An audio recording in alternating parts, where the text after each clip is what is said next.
Good afternoon, morning, evening, or night, ladies and gents. My name is Alex, and this episode's subject comes in from Lancid Jervik. I think that's right. Do you think jealousy is a normal human emotion or a bad emotion that people should never experience in their lives?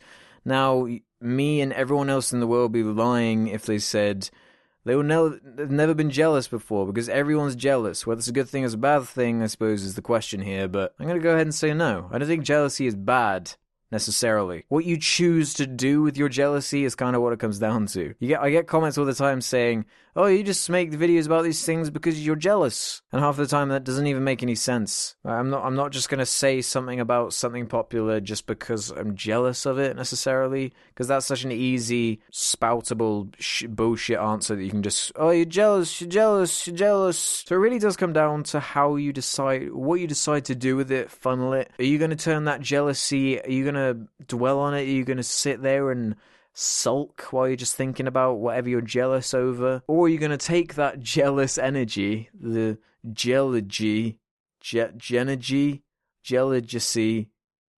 I was trying to make a word there, but it didn't really work. Are you going to take that jealousy and are you going to do something productive with it? Is it going to inspire you? Like that movie Rush. I don't know. It's a good movie. You should see it, about James Hunt and the other dude, and they're both so fueled by each other in terms of like, hey, they just beat me, I'm jealous of them, and then they tried extra hard, and I really just butchered that story completely and made it sound really shit, but it's actually really interesting. But it's a prime example of how having someone else there as a sort of foil to you, as someone to not look up to, but be jealous of and want to be, it gives you something to strive for. It gives you a goal. It gives you something to keep you going, even if it is out of spite or whatever. Like, for me, and how I treat jealousy, there are plenty of people that, like, I won't admit it, but they do something, they buy something, they get given something, and I think, wait, I kind of want one of those now. Is that thing good? Well, I'm going to buy one then. It's like, it's an innocent use of jealousy. Jealousy is totally a normal thing. I think some people are just naturally not and just don't care, which is fine as well. What I was saying earlier, though, is like, I don't know if I class it as jealousy per se, but for so many years of just watching things on YouTube and seeing different content creators on YouTube and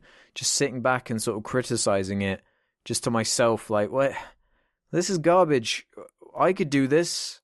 Why aren't I doing this? And then I started making videos, and then people started watching them, and it's like, wait, instead of just doing that, I could have made videos about it, and I've turned that jealousy, or whatever you want to call it, into something creative. And you can use that as an argument against me all you want, saying, oh, you were just made from jealousy. No, because I would argue that from seeing people who are maybe more lucky than you, more wealthy, or have all the things they want than you, it gives you something to strive for. When you see people who have millions and millions of subscribers, and you run a YouTube channel yourself, it'll be weird to not be jealous of them. Part of you, even if it's a small part or a nearly non-existent part, there is a part of you somewhere that's thinking, I wonder what it would be like to have 30 million subscribers like PewDiePie. I wonder how that feels. You know, nothing to worry about. It's just, I could upload anything and everyone would eat it up, like, no matter what, pretty much. And you've just got full carte blanche to just never worry about anything again. And that could apply to any field that you're in. If you want to go into art or business or any of these different fields, there are going to be people you look up to, and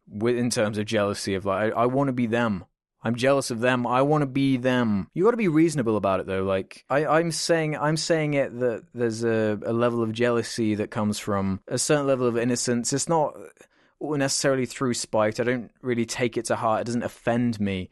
I'm not jealous sitting around. I don't sulk around all day again. Yeah, I really want to be fucking PewDiePie. Like, I'm gonna do this and that just so I can conquer PewDiePie. You know, I don't think like that. And some people, you know, they use that sort of, hey, that guy's got a girlfriend, and I'm really jealous of that girl, you know? I really wish she was my girlfriend. Man, that sucks. You know, that doesn't really help you. There's not much point thinking like that. To try and turn your jealousy into constructive things, like crushing your foes and enemies. But seriously, what do you guys think about jealousy? I totally stand on the normal human emotion side of things here, as I expect most of you will as well. So tell me in the comments below. And as always, thanks for watching. All comments and ratings are very much appreciated, and make sure you leave suggestions for future Job Labs. I'll see you next time. Bye. Of all these movies, all the Phase 1 movies, it was the culmination of all that effort, and it was the payoff.